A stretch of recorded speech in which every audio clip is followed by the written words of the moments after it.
Anything, bring it to us.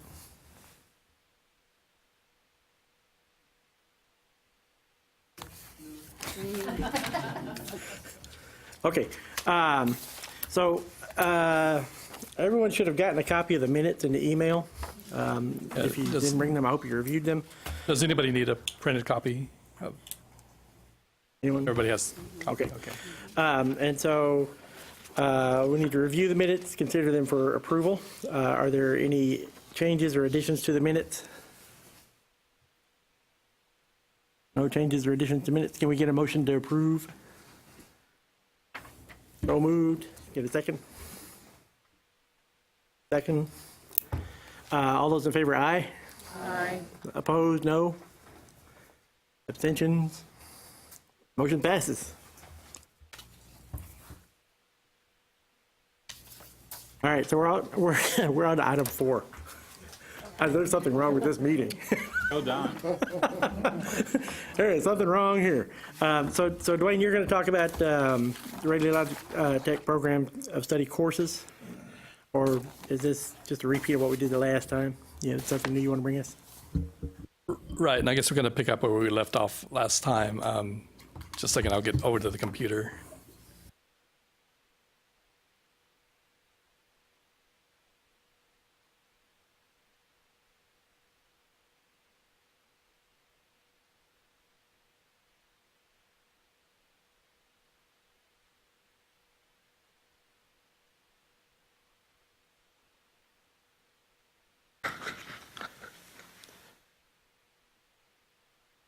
So just to recap, we were going down the list of courses that are available in this discipline, and we've gotten about down to this orange line here, and we had one recommendation to reduce the contact hours, the minimum contact hours, I believe, of the seminar to 48 hours. We didn't discuss seminar yet. Okay, or was it the radiographic procedures? Yes. Okay, so it's below. So the recommendation that will go to the WECM, or that will be made to the WECM, would be to reduce the contact hours of the advanced radiographic procedures to 48, the minimum hours to 48. And I think we talked about these first 8 courses, and we'd gotten down to Radiologic Technology seminar. Go ahead. We had also stated on the advanced radiographic procedures to add modalities to the course description, the one that you were just talking about, the one right below the orange line. Right there, the advanced radiographic procedures. Yes, we were going to reduce the hours to 48, and we were going to include review of modalities in the course description.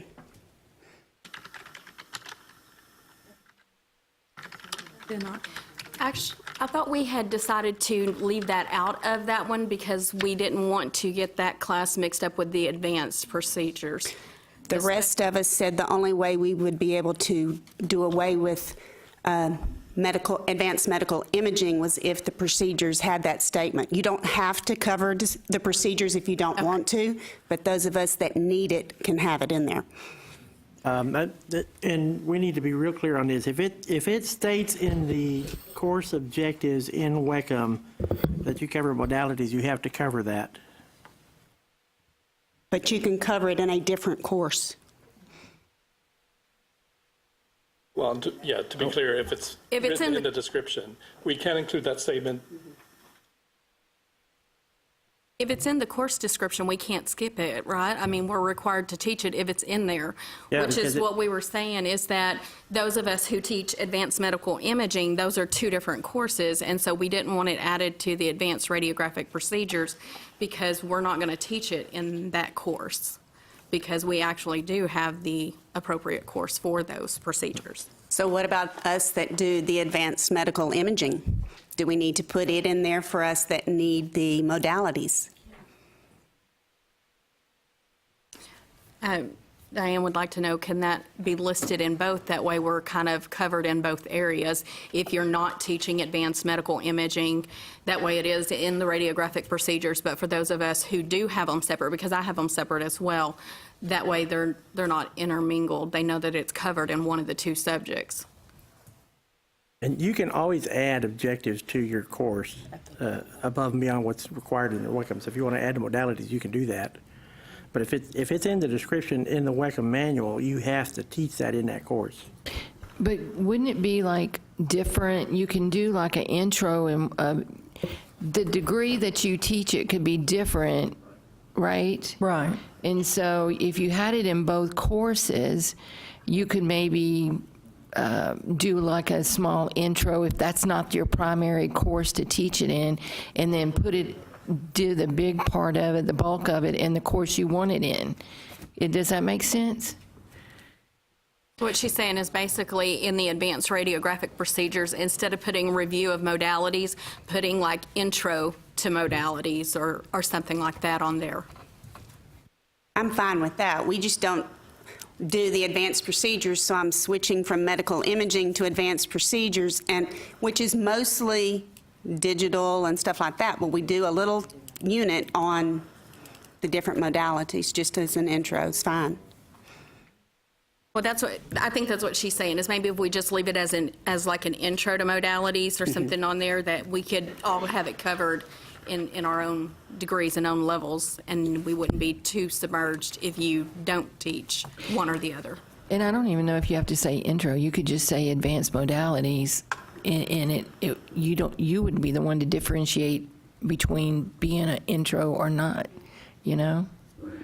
And I don't know if any of the rest of you do that, but we kind of cover different things more than once anyway. Oh, yes. And I was just going to say, comma modalities is fine with me. Because y'all wanted to get rid of 2333. So that pushes us into.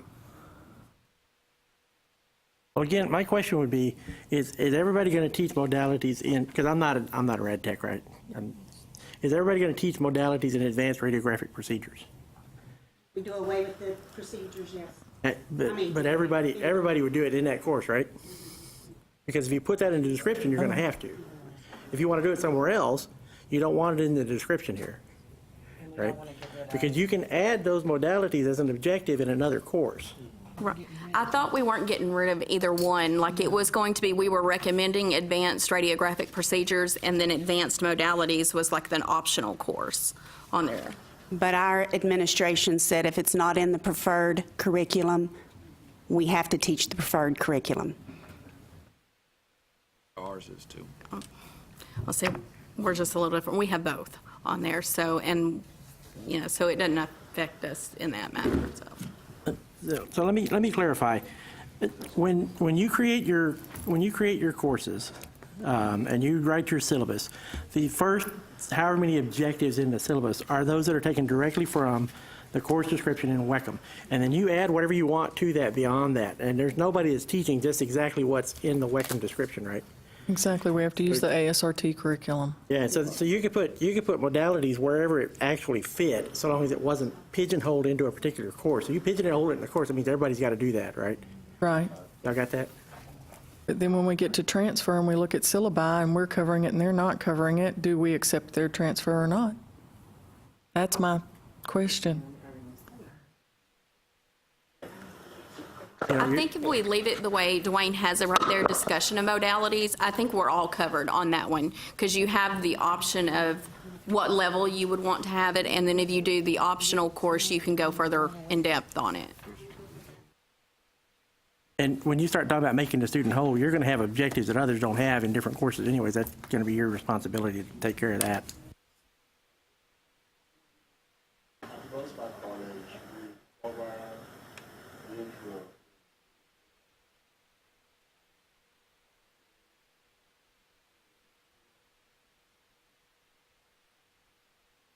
Yeah, as long as it doesn't specify that it is part of the objectives of that course in the WECM manual, you can put it wherever you want. Okay, that's Yeah. what.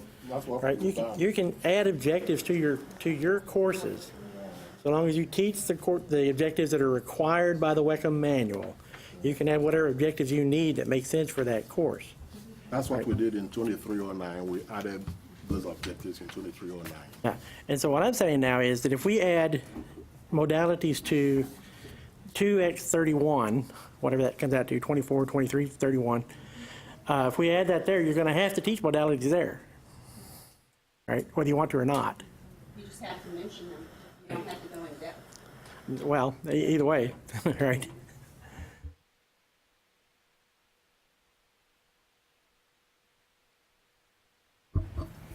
Then why don't we just leave that off of there? Because since you can add it to anyone, then why pigeonhole us into that, like Don's saying?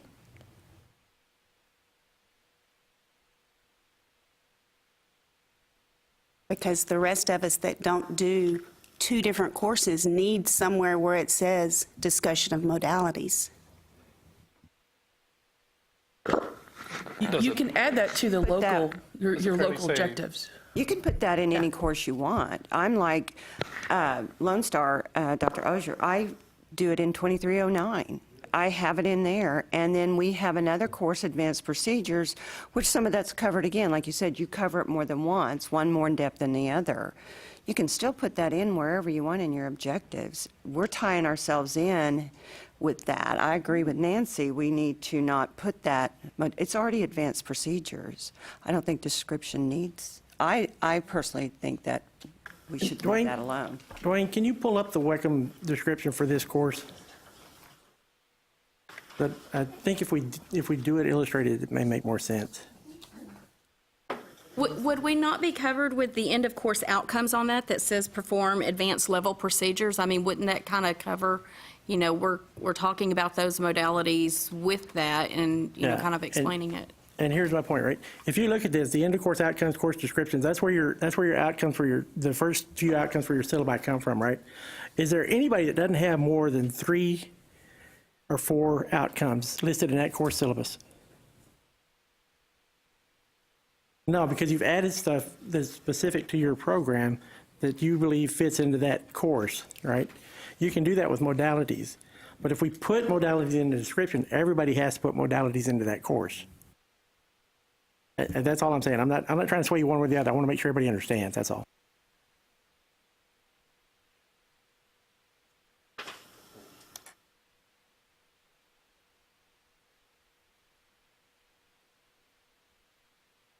Is there more discussion? Because if there's not, I think we're going to call it to a vote.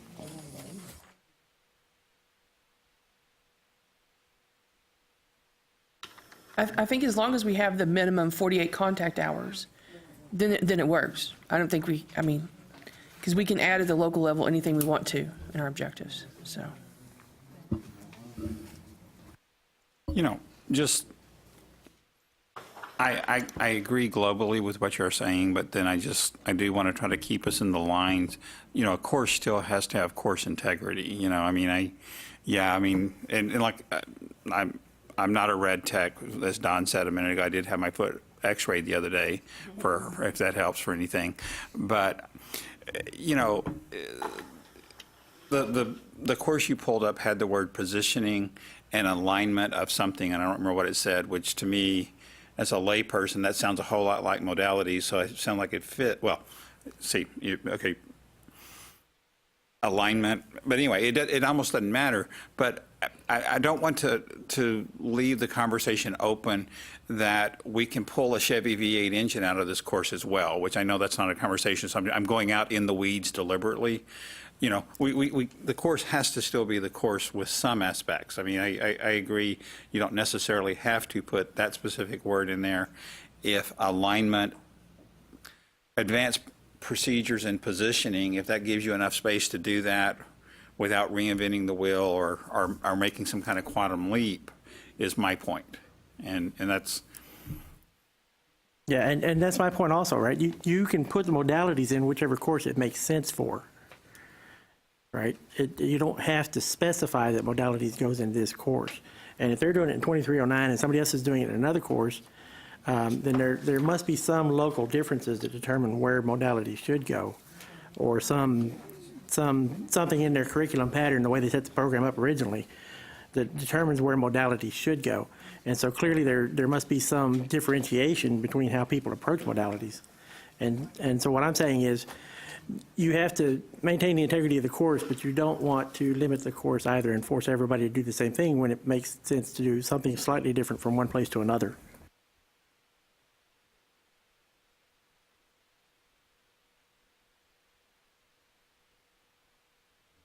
Any other comments? Okay, so let's determine what are we saying here now? Are we saying we're not adding modalities to this course, or we are adding discussion, or we're adding advanced modalities? We're not? Not? However you word that. Do we need a vote on that?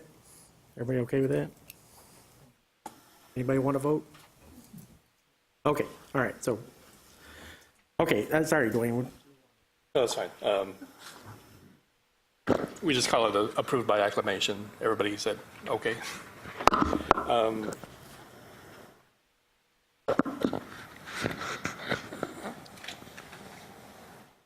guess from my notes, it looked like that was as far as we got in the list of courses. Had we talked about seminar yet? Or so we want to talk about that next, as far as do we want to include it in the program study? Okay, but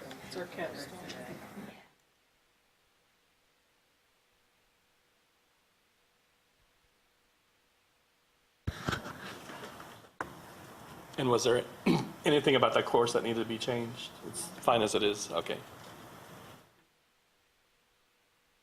So now I guess we'll go down to below this bar. So image evaluation 1 and 2, and then anatomy and physiology 1 and 2. Or all 4 of those courses Dwayne, can we, one by one. I'm sorry, can we, as we go, can we add the minimum and maximum scheduled hours so that when we get to the end, we have some idea of what we're looking at for the totals? Right.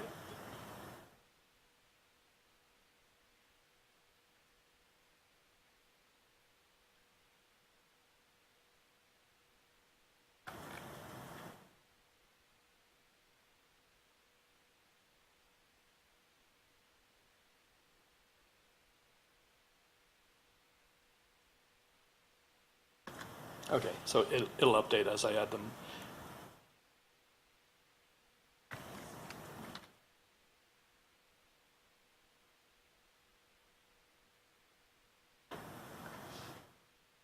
Okay, so far we're at a 23-hour minimum and 33-hour maximum.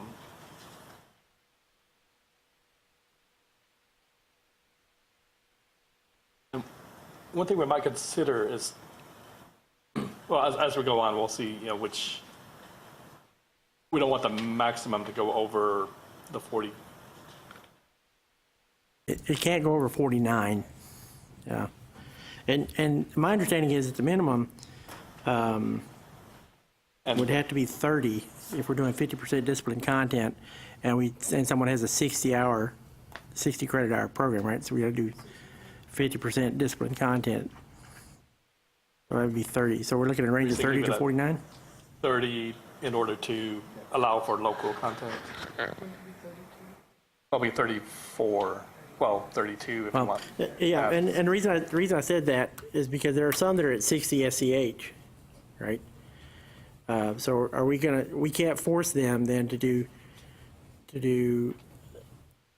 okay, never mind. They could do 32 hours. That would still leave them room for that would leave them 18, 28 hours. Yeah, we could do that. Okay, never mind. I'm good. Okay. I talk about that a lot. I talk about that a lot.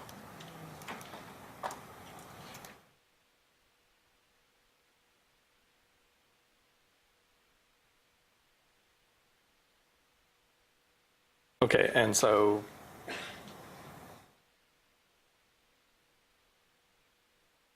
I'll look at image evaluation 1 and 2 and anatomy and physiology 1 and 2. Or we can go one at a time. Like, Anatomy and physiology probably will not be either of those. require in our program of study. Because most of us use Okay. the academic courses for You would that. use the academic Yes. and, okay.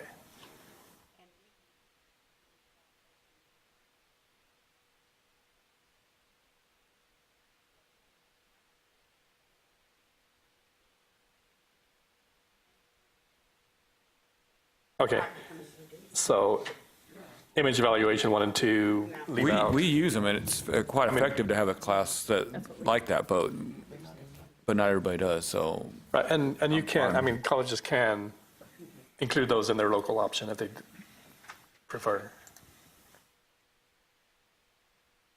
Yeah, remember, we're going to be between a range of 32 and 49 hours required. So that gives you some leeway as to which courses to include and which ones not. Okay, and actual professional development is a CE course, so we don't need a.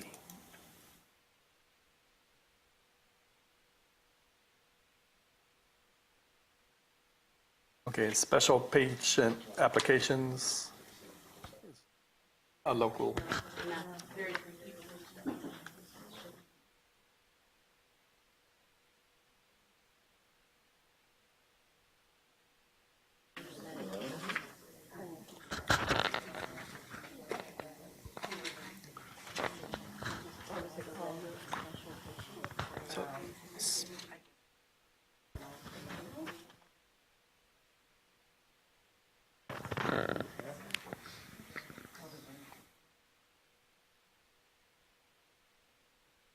Okay, and then I guess next is sectional anatomy for medical imaging.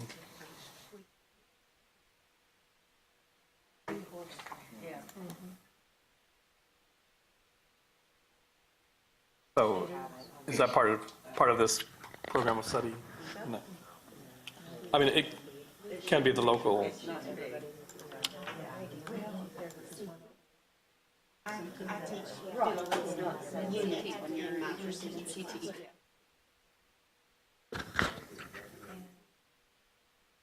Okay, and then when we get down to clinical and practicum courses, is there any specified minimum or requirement for licensing, or is that something that the local? There's no hour minimum. Okay, so it'll be the local institution would determine those. We won't prescribe any. Clinicals and practicums. Okay. I don't think we want to touch that with a 10-foot pole. Okay, that's fine. And Not if you want to leave by 2:30 and not come. exactly. Right.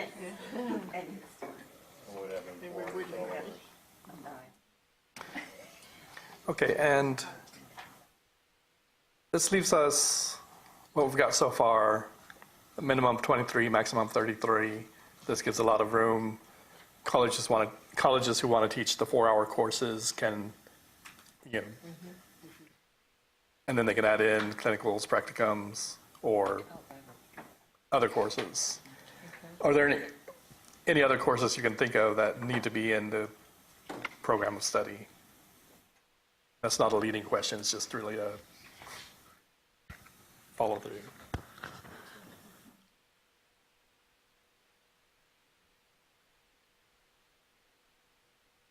It was approved.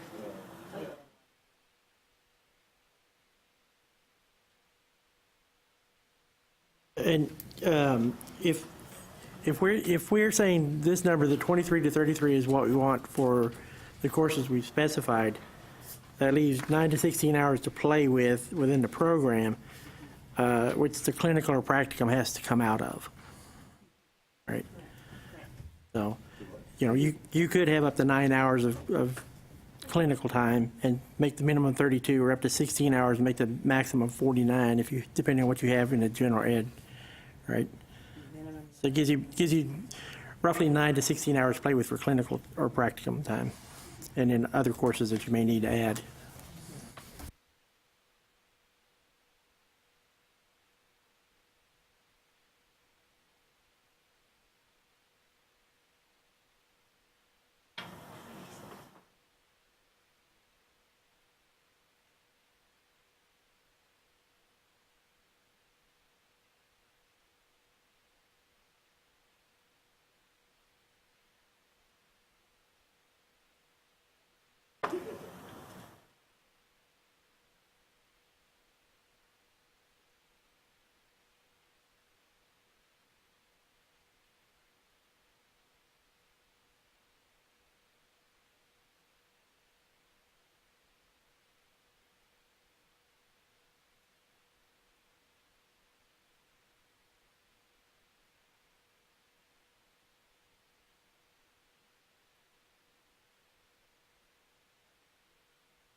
I feel like something must be really wrong because that last part was just way too easy. Okay, well. And so we still have time, if you'd like, we can look at the course descriptions and review those.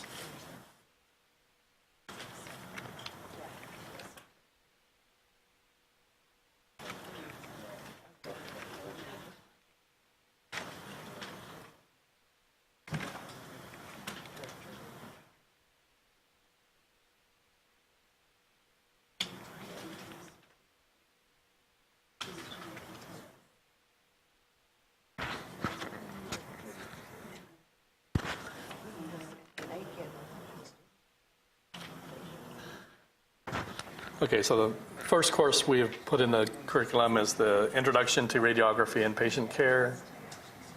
Yeah, the description and outcomes here. And again, this isn't a leading question. We don't need to make any changes to this, but are there any recommended, anything missing in this course or anything that needs to be changed? And let me jump in here for just a second if I can, please. I think we've talked about this, or maybe this has been communicated to you, but the historical WECM workshops, as they have occurred in the past, are going away.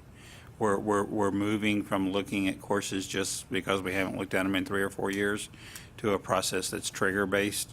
You know, obviously, if your accrediting organization comes up and changes, you know, and you have to redo the courses, we need to find a way to do that proactively rather than reactively.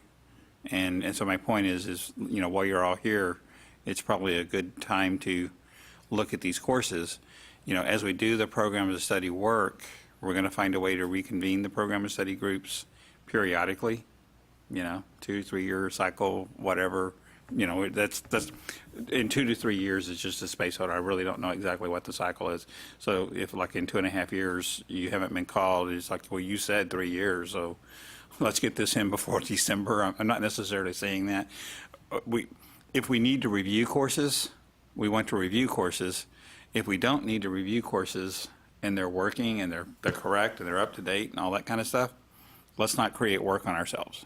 And your institutions. I mean, that's really and truly the point, is not only work on us, but work on y'all as well. And so, you know, it's one of those things of, you know, if you want to look at them, you need to look at them, because I'm not guaranteeing you the next time you're going to look at them.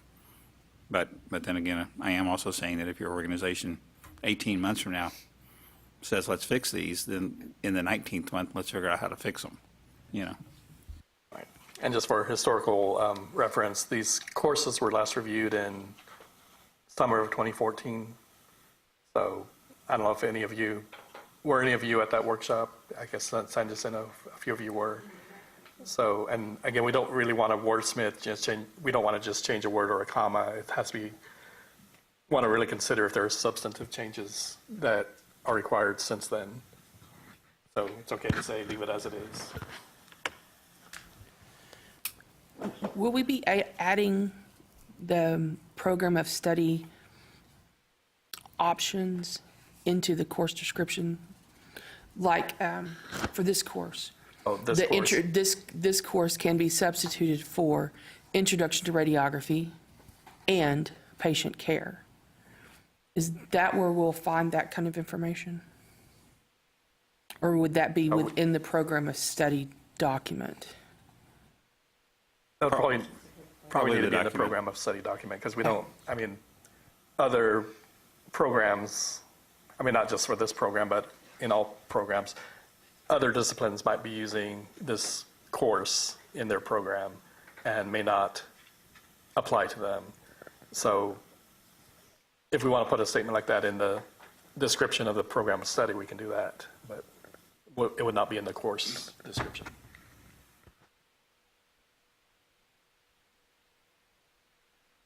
So, okay, so is everyone okay with the 1309, 1409 description?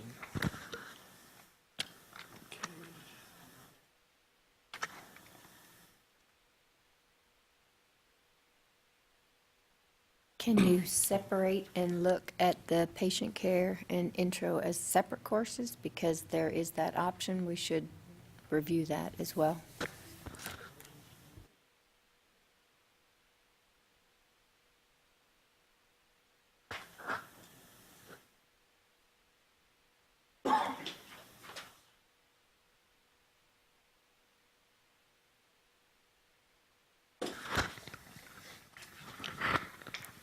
Okay, I'm trying to decide how would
so.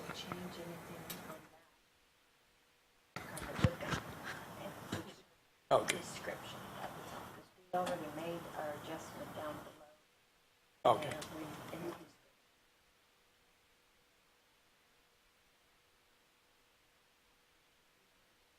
Okay. Okay.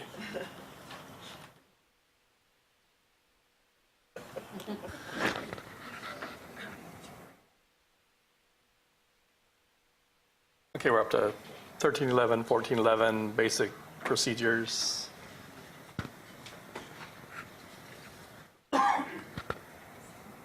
everyone okay with this course?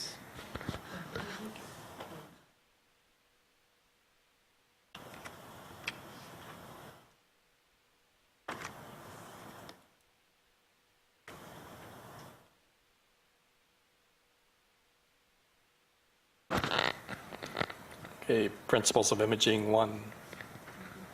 Okay. I have one personal plea, I guess. Would anyone object to making this an optional 4-semester credit hour course? For those of us that might teach this as one 4 credit hour course rather than 2 separate 2-hour courses? Or shall I just keep it as a local? I just teach imaging. Yeah. It's just an option. I mean, Yeah. that's To let just, you know, if we did that, we would have to remove the 2-hour option. okay, they won't allow us to have the, okay, never Okay. mind. Thanks.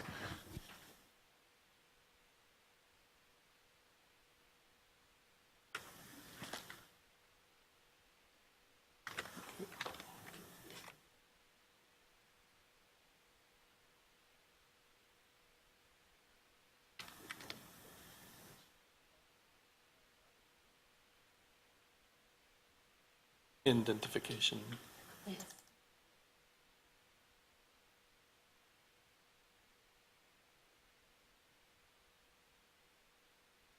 Unless they're talking about paragraphs. No. Is that supposed to be? Yeah, spelling error.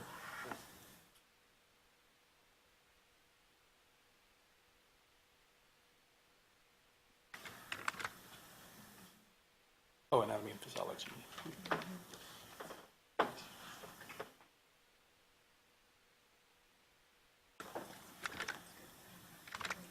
Okay, we're up to 2301, 2401, intermediate procedures.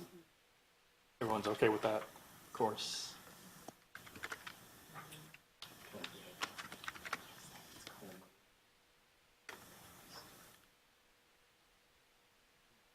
Principles of Imaging 2. That's okay.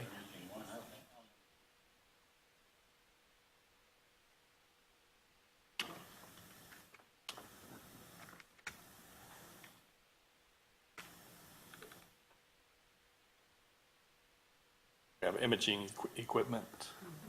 Okay.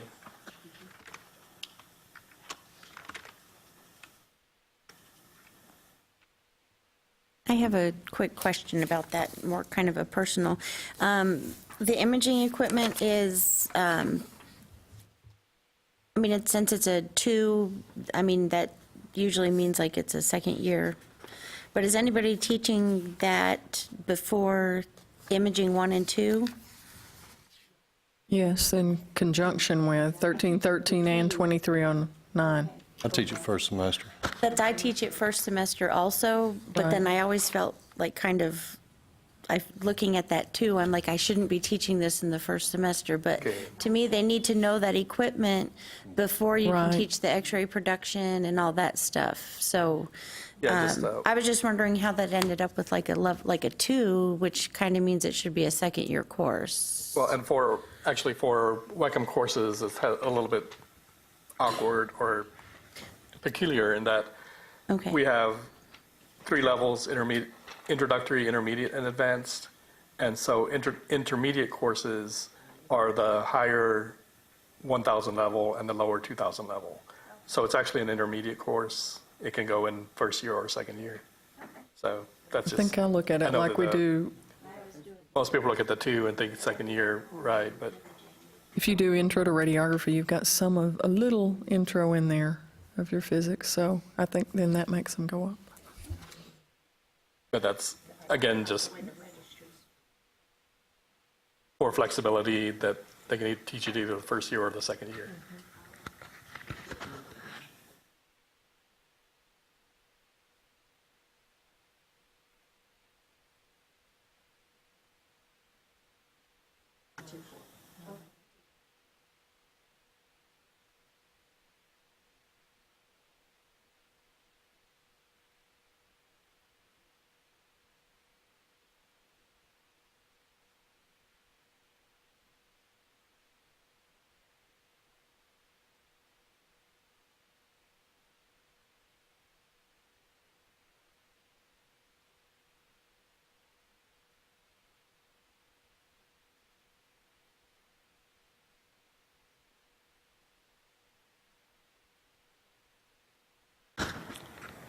So we're up to 2213, 2313.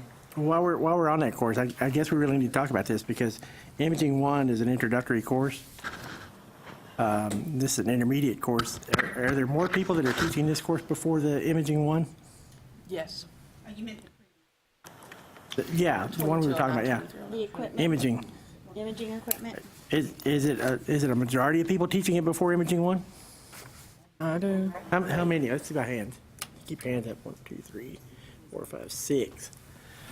Mine's at Because the I mean, same you can time. at this time. This goes back to what Gary was saying earlier. This is the time to look at those kinds of things, like the course level, whether this should be an introductory course or an intermediate course, or if Imaging 1 should be bumped up to an intermediate, etc. So Do an imaging kind of get one in or your mind imaging what equipment. the level of that course should be. And so I guess a bit of a, when you invoke Gary said, I started listening, but and Dwayne, maybe I'll rely on you as well. I don't think I see a whole lot of concern in changing the intermediate to introductory, but are you suggesting renumbering it from a 1 to a 2? Okay, because that seems problematic. Yeah, no, I wouldn't. I'm not suggesting renumbering it. What I'm talking about is just that with the course level, making a little more sense of it for them. Right, well, I think it's with WECM protocol is that an introductory course would have to begin with the 1, so we would have to change the course number if we did that. Yeah. Rad imaging and equipment is yeah. a separate. I'm not, that's kind of got some downstream ramifications that I'm not real sure. That's what I thought we were talking about. Well, no, all I'm talking about is whether or not it makes sense, because can we have an intermediate course that is numbered a 1? Can we have an intermediate course that's numbered to 1? Right, yes. Yeah, so does it make sense then to make imaging an intermediate course so that it actually falls behind the equipment course, is what I'm saying. That's, Make equipment.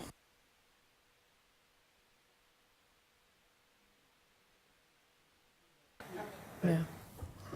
well, what I'm saying is because you've got the imaging, or the radiographic imaging 1 course is listed as an introductory course. And several people are teaching it as a follow-up to an intermediate course, which doesn't make sense, right? Right.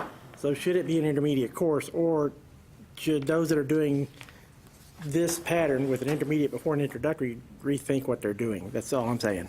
There's a imaging 2 course that's already a intermediate level. Will that cause a conflict between 2 intermediate level imaging courses? I wouldn't think so. Quite honestly, I think this is one of those Pandora boxes where we, the Wacom people that, predates me when it says, okay, this is an introductory course, intermediate course, advanced course. We're just trying to give some guidelines, and now we've put those guidelines in concrete, and now, dealing with that, is problematic, I think. I mean, if, as I understood the conversation, if we're perhaps just discussing changing intermediate to introductory, and as Dwayne said, then it's a 2, normally we don't do that with a 2, then are we talking about doing 1x09? Well, then I think that's downstream problematic because of transfer and all that kind of stuff. And so it's a slippery slope. I'm not saying we can't have the conversation by any means. I think we have to try to talk our way through this and try to figure it out. And it seems to me if we were going to do something like that to address this sequencing thing, then we would perhaps need to consider archiving this course and using a brand new number, Dwayne, and I'm thinking out loud here and maybe getting myself in trouble. But if we want this not to be an intermediate and we want to go to a 1, that seems like how we would have to do it. And so my question is, how big of a problem are we solving? I will tell you from an audit point of view, we're not ever going to look at, oh my God, you taught an intermediate course before you taught a introductory course or anything like that. To me, it's like, what sequence of courses do the students need to complete as efficiently and as effectively as possible is the conversation. And so I think I understand your statement, Don, and y'all talk it through, but I mean, it seems like there's quite a few chug holes in the road, I think, if we're not careful. And Dwayne, you jump in here and maybe add your thoughts. Right, I mean, yeah, we would have to assign a whole new, different number to it since like 1x09 is already taken. No, let's leave But, it alone. Yes, you kind of answered my next question, which was like, what are the ramifications if we do teach an intermediate before an introduction? And if there aren't any?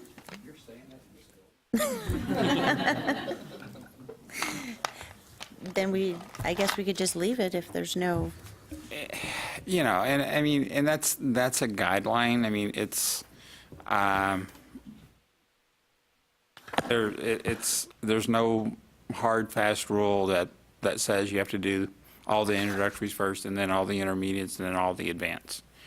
And so that's from a coordinating board point of view, And the only real value in it is that you have a new program coming online and they're trying to develop a curriculum pattern.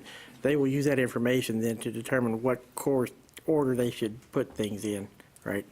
And I think that's really the point of this in the first place, is to help people determine what order they should put their courses in their curriculum pattern.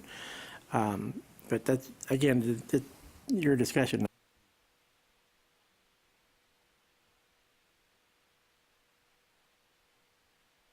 Sure, that works. I mean, I think I've said this before, I think if we could literally throw all the Wacom courses away, not suggesting we're going to do that, but have you all sit down and say, what are the learning outcomes, what are the sequences, what are the topics, now let's come up with a brand new numbering schema, and how do we slice and dice it? It would probably, okay, you're all shaking your head no, but we're too far down this road. We have to make this road fit as best we can without redoing too much. But if we need to fix something, if it's important to fix, we need to fix it. We just need to make sure we figure out all the ramifications and the impact and what it does. And of course, as much as anything else, if we were to propose to archive these two numbers, then we've archived them, we can't use them again, and we go use another number in the one series. And there's lots of space in there, but there's not that much space in there, you know. So I mean, it's just. If what we're doing now works for us, and you're talking about a new program trying to find a sequence, if it is working for us, then it should work for a new program that comes on board.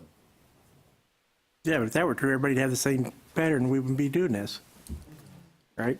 I mean, it works for you, but it doesn't work for them, doesn't work for them, doesn't work for them. This basically, the WECM is a guide for people who are creating curriculum, right? And so when they put course levels in there, when you guys came together in your workshops before course levels, you said this should be an introductory level course because this is where we want to introduce the student to that material, and then we go to the intermediate course where we expand on that. And if you say what works for us and should work for everybody, then everybody would have the same pattern, and they don't. So Us, like Lone Star, Yeah. but I mean us. sure, and that's what we're doing here. Yeah.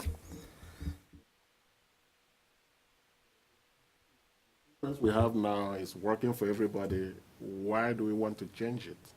I don't know if we do. I have a question. I'm relatively new at being a program chair, and when I came to the program, the previous program director was teaching film processing in Imaging 2.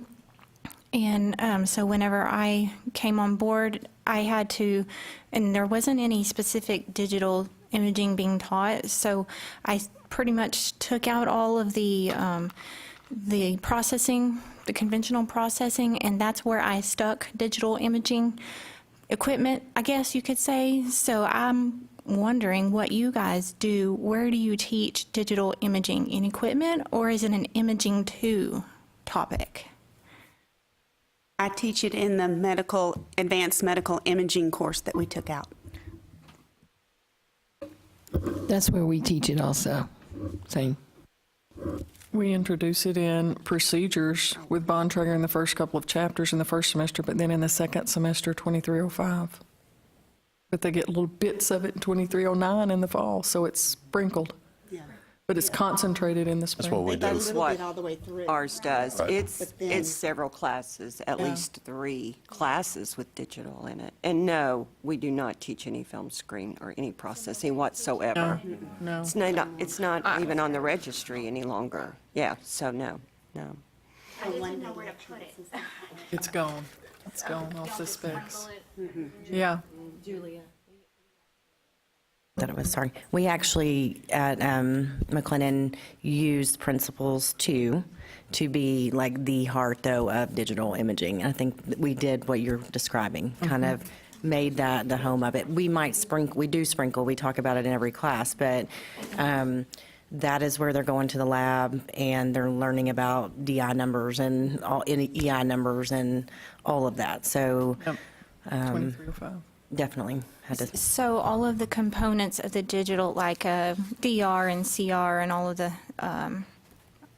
that stuff, y'all are teaching it in both Imaging 2 and equipment, or is that an equipment thing? That's what my struggle is. Is it an equipment thing? I'd have trouble drawing that line there, what should be in equipment and what should be in Imaging 2. So. Well, Imaging 2 for us is the same way. That's where the bulk of it is, and it's a big portion of that and learning all the numbers, index numbers. But we also do it in equipment because it's part of it, so it's more in-depth in that as far as the physics part of it than in the other. So you teach the physics of the digital imaging in equipment? Both of them, Yeah, really, both. but it gets deeper in the Okay. second one. Okay. Yeah. Thank So you. I think it's however. That's what we do too.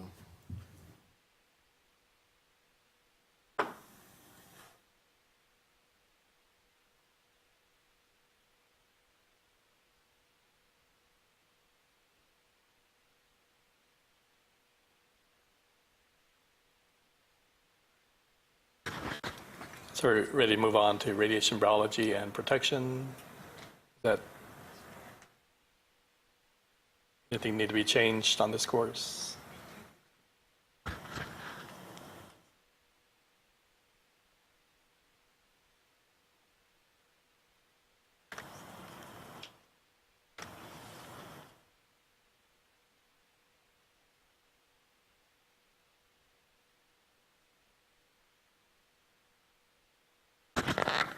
Okay, we can go move on to radiographic pathology.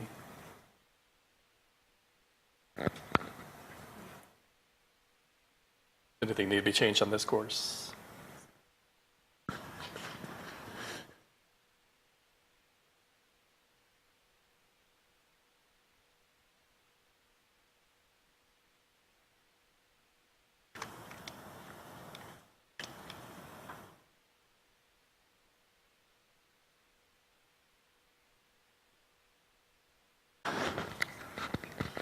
Okay, then we can move on to Radiologic Technology seminar.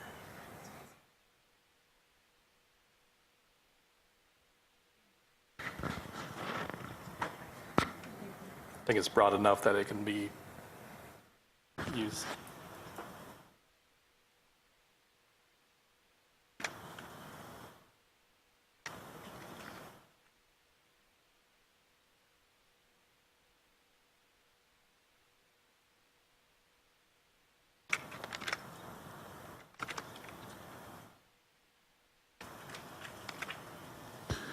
Okay, and finally, this one we looked at earlier today, advanced radiographic procedures.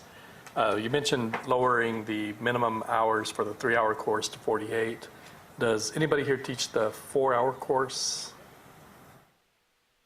And normally when we do lower the minimum hours of one, we do it for the other.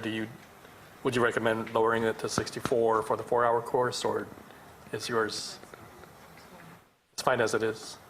Or Either is fine for us on there.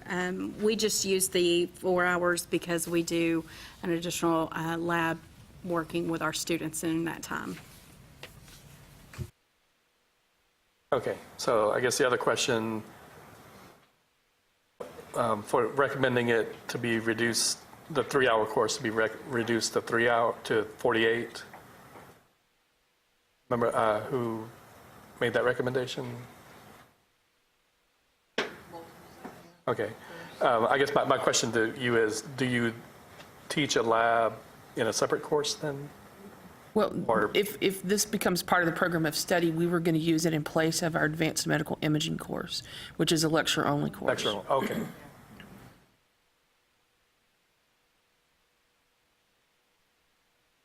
So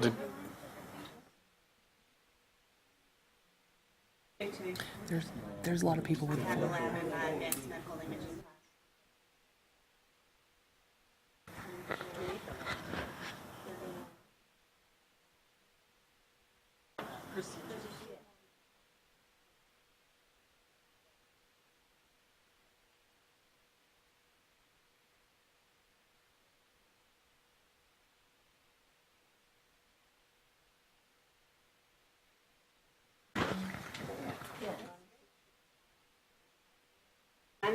And that's for the lab. And you can have a lab or not.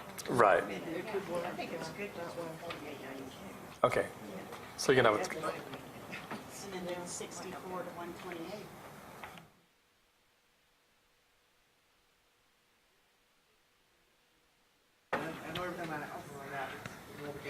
right. This has suggested prerequisites. Do we need to look at the other courses and make sure that we didn't eliminate a suggested prerequisite with the ones that we struck off?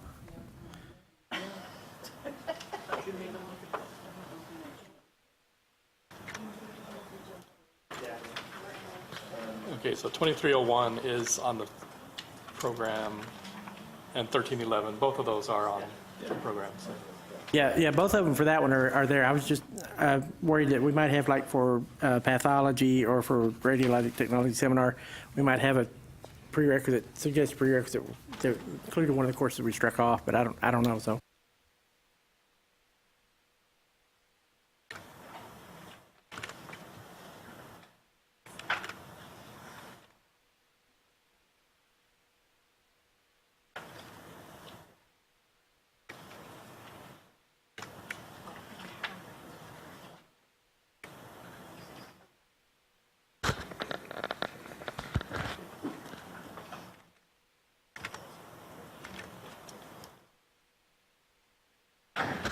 Okay, yeah, so principles of imaging 2, we have included principles of imaging 1 in the program, so that's fine.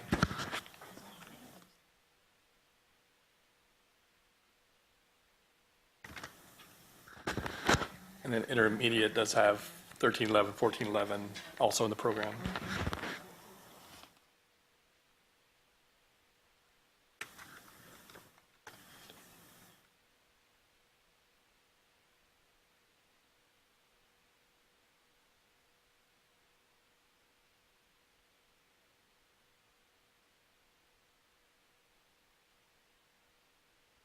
Okay, so that's, yeah, so all the prerequisites are covered. Thanks for bringing that up.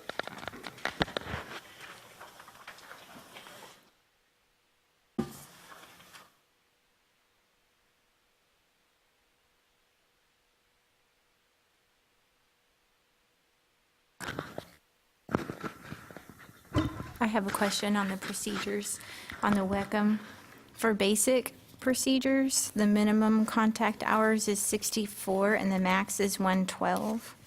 And then for intermediate and advanced, that maximum is 96. I was wondering why that was different.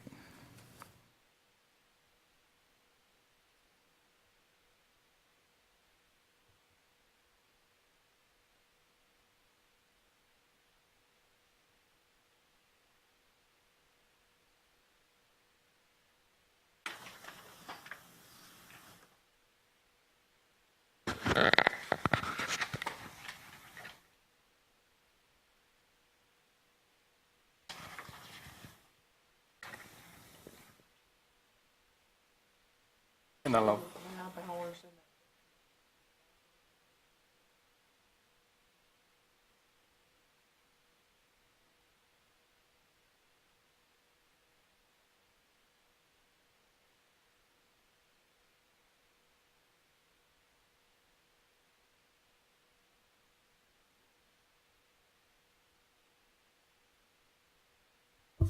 I don't have a problem with it. I was just curious.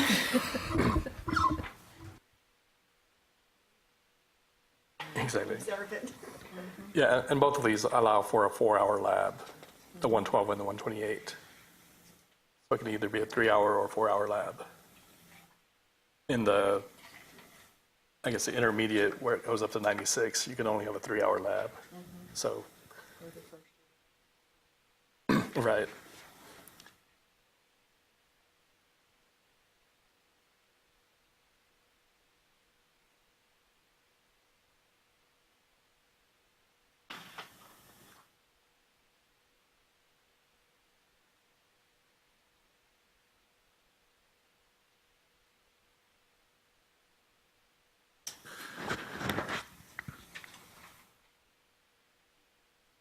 Do we need to look at the clinical and the practical courses as well?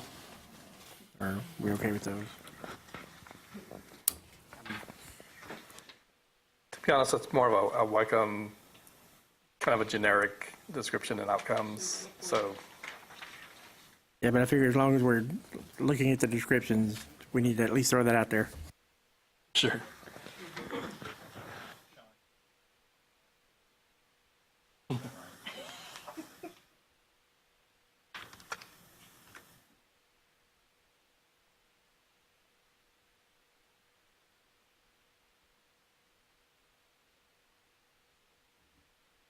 We've looked at all of them now, haven't we?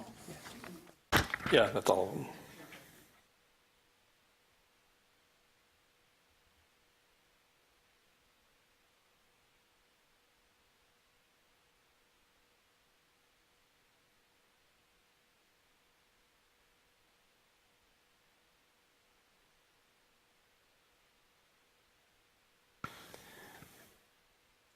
Okay, so the next, all we really have left, if there's no other discussion, we need to just go on with number 5, prepare the update for the Health Sciences Programs of Study Advisory Committee, which Dawn and, let's see, Christy, are you on? Okay, I'm sorry. Yeah. I guess Dawn will be giving the report to the advisory committee. Well, Wanda skipped out on us today. You can make her do it then. No. No, that's fine. Yeah,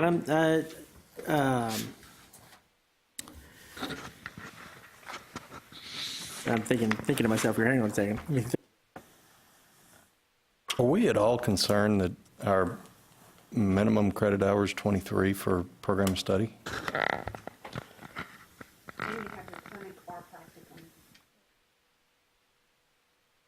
Yeah, because even if you have a 60 SCH program, you still have to have 30 hours of discipline-specific content. So you're going to have to go from that 23 to 30 using clinical or using courses that are specific to your program outside of program and study.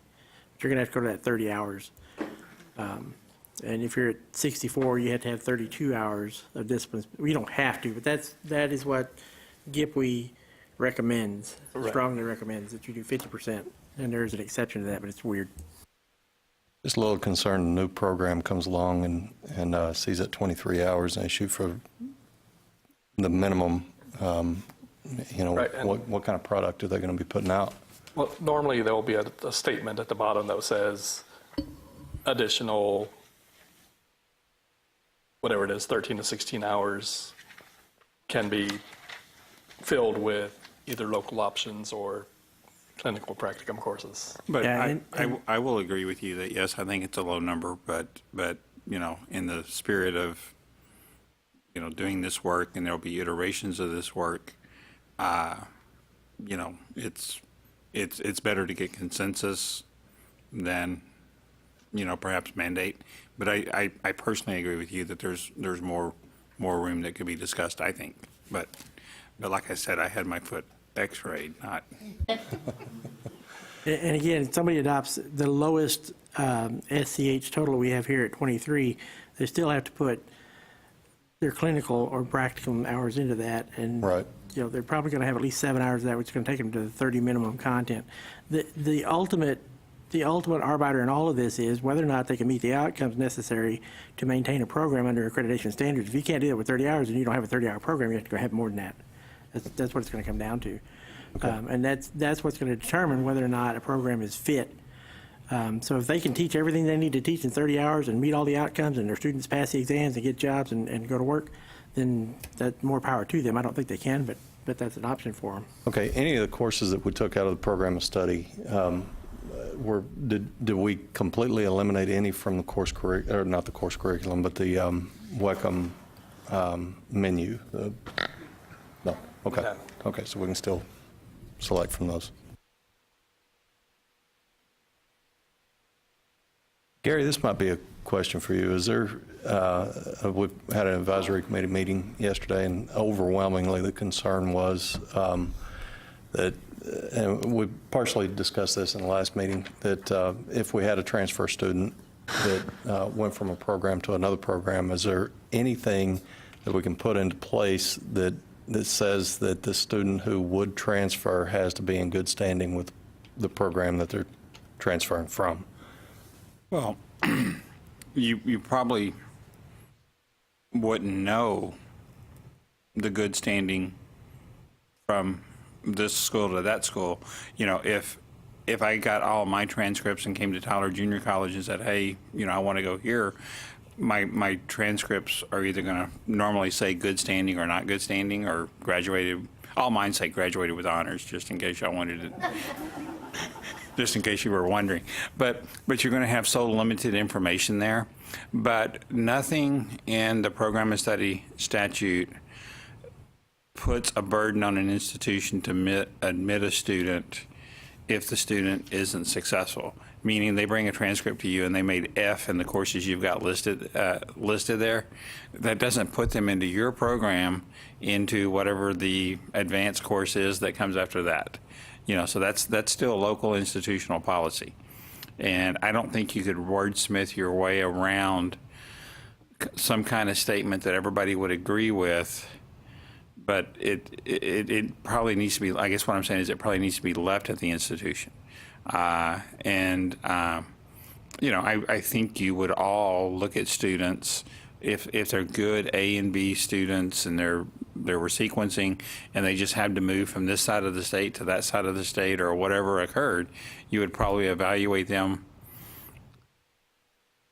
just like any of your native students, and deal with them. And so I think there's local vehicles to do that without us addressing it.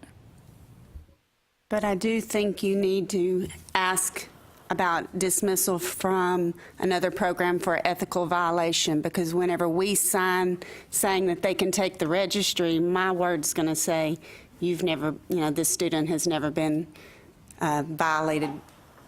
What And we that's- do in our handbook is we require for a transfer student to have a letter from the director stating that they were in good standing with their program. And you may look at putting that in to cover you in that area.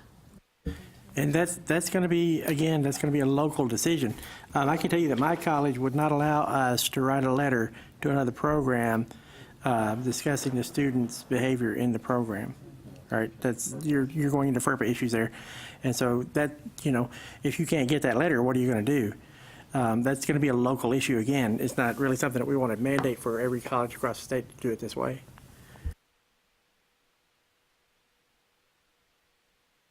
We just have a statement in the application that the student signs saying, I've never been dismissed from another program for ethical violation. And if they were dismissed for ethical violations, they'd go ahead and sign that anyways. They don't care. But it takes me off the hook. Yeah.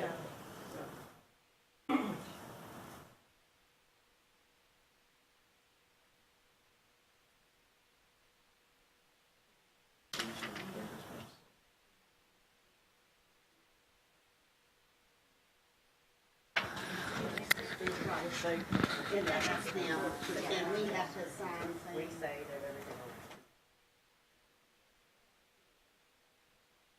Okay, I guess our options here are, I guess since lunch is ready and we're just about finished, we can either,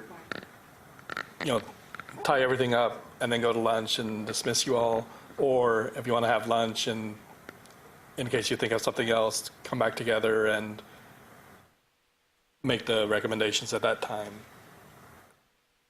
Yeah, and so this group is going to make the recommendations for the update for the Health Science Program Study Committee.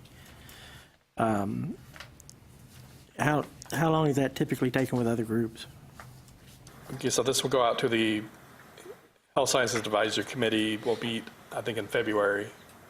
And then once they approve it, assuming they approve it, it'll go out to public comment for 30 days. If any comments come in, we'll try to address them as, CB staff will try to address them. If they're a bit too complicated, we'll send them, well, in either case, we'll send them to the subcommittee Yeah, for I'm your sorry. input. What I meant was, how long is it going to take us to write this recommendation? Oh, recommendation will just Decide whether to be, go to lunch now or to do it after lunch is what I'm trying to figure out. all we're going to say is, number one, these are the courses we recommend for the program study. Number two, we recommend a change to this course. And then if there are any other comments or suggestions for number three, that's all we really need to do. Okay. All right, so discussion, what do you guys want to do here? Yeah, finish it up. Let's do it. And be sure if you get back to your campus and suddenly think of something you should have thought of, you can just email it to the subcommittee and we can, hopefully it won't be too major of an issue, but we can pretty much hash it out. All right, so item 5, preparation of update for Health Science Programs of Study Advisory Committee. So we are going to formulate our recommendations for the committee.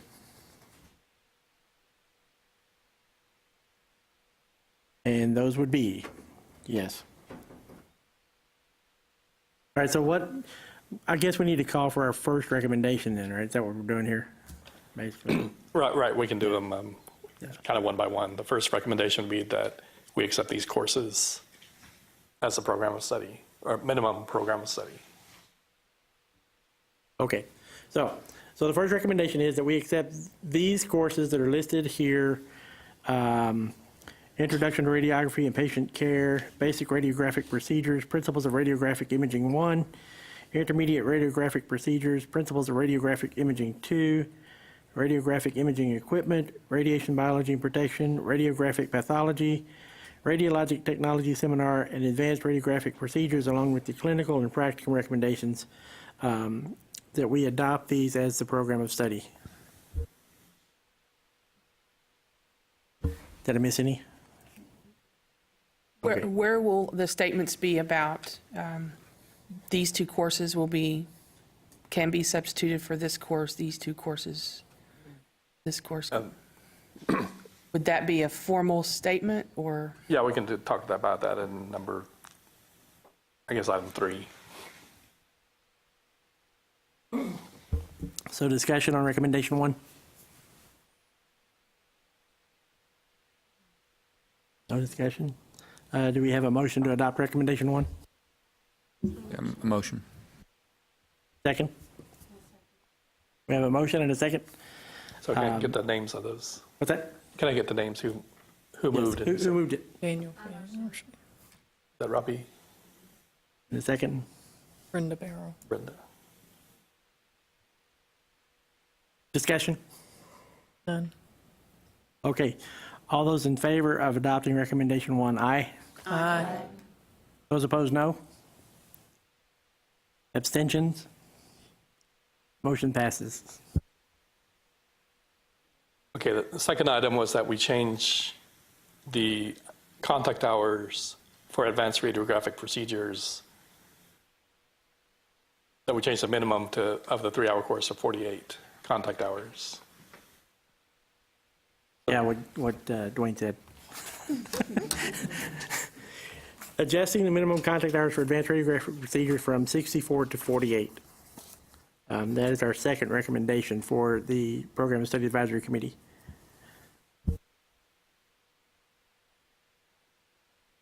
I'll second. We have a motion and a second.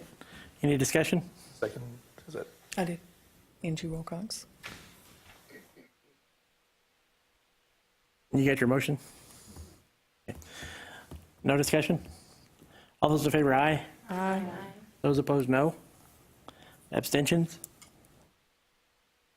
Motion?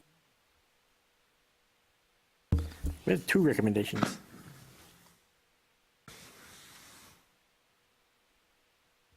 Number 3, we're going to talk about the substituting the 2 courses for the advanced radiographic procedures, right? No. Nope. Patient care and okay. intro. All right, you guys are going to have to put that out there because I'm not sure where we are with that one. We would like to add a paragraph or caveat to Introduction to Radiography and Patient Care. That course can be substituted with Introduction to Radiography and the Patient Care course. The 2 separate courses can substitute for the one. Do we need to do that? Isn't that a local assessment thing? You know, if somebody transfers to your program with those 2 courses, you assess to determine whether or not it meets the needs of the 1 4-hour course, or vice versa? Well, couldn't you just list it as, and Dwayne, if you can go back to the list, but if you do the Introduction to Radiography, that's the whole course, right? That's And one. then you could do an or and list whatever the second course is and the other course. No, you got to have the 2, patient care and introductory to radiography, to substitute for the 1309, 1409. I think she had it noted on the that's what thing with her letter A. Oh. She has that stated down there at the bottom of the program of study that it can be. Yeah, and that's what just can we put that up with so that it's not overlooked? Yeah, and I think if that's not what I said, I think it's what I meant, because you're saying take this one or take these 2. Correct. Right? And so I think you can just do it with an or, but then the or would be concatenated with an and, this and that, or that. And it would be much easier than narrative verbiage trying to get it right, I think. I mean, I guess we could. Okay, the only issue I have with that is that item 1 was to adopt it as it stood at that time, so we're going to have to go back and change that if we do that, and just so everybody knows, so.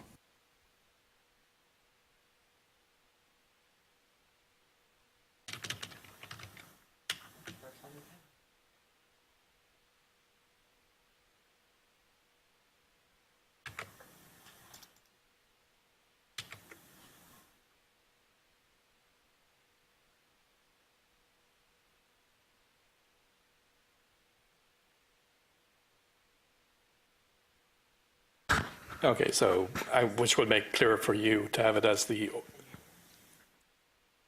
or as a statement at the bottom.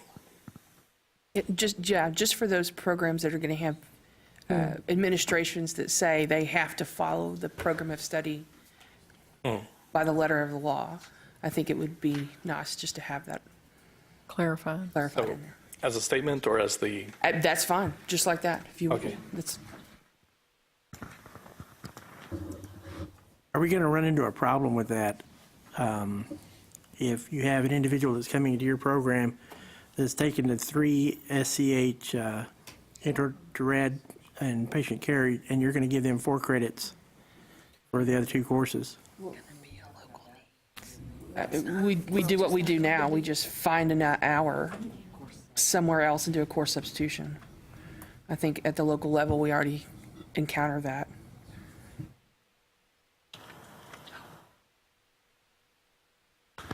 right, and since we're not at the maximum, they certainly have room to add an extra 3-hour course or 4-hour course.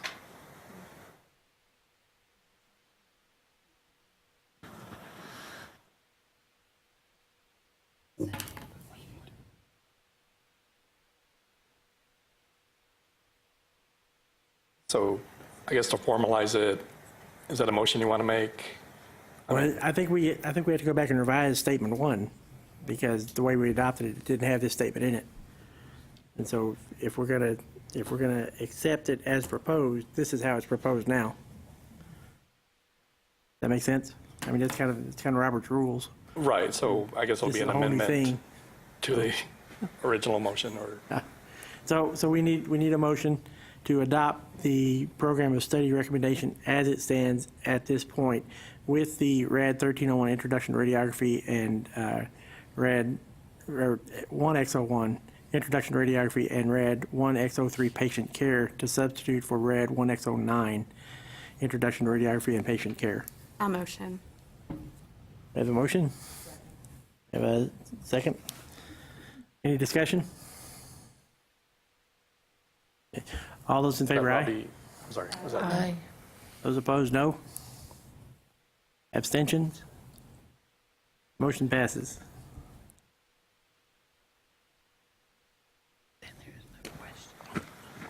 Okay, so I think we've got our recommendation. And as for the next agenda items, future agenda and resources, none. Timeline and future meeting dates, none. Guess we're ready if we get a motion. Yeah, so I have a quick question. Will this, once this is, will we get that? Will this be sent to us, the committee members, or will we just have Right, to I'll- wait I'll- until it's all? No, I'll send it out to you as soon as I get it typed up. Yeah. In that case, I move that we adjourn. Okay. I second. Okay.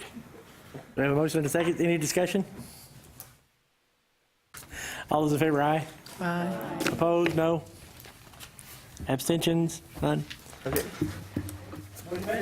Motion passes, we are adjourned. We'll hit Houston traffic at 5:30 like I did last time. Oh, that's great. I did have one question. I thought it would take all day again. I thought we were going to have to like the practicum cloning thing. Yeah. Okay, so that's the program study. Say you get this program to start at the beginning. Well, I'll probably be stuck in there.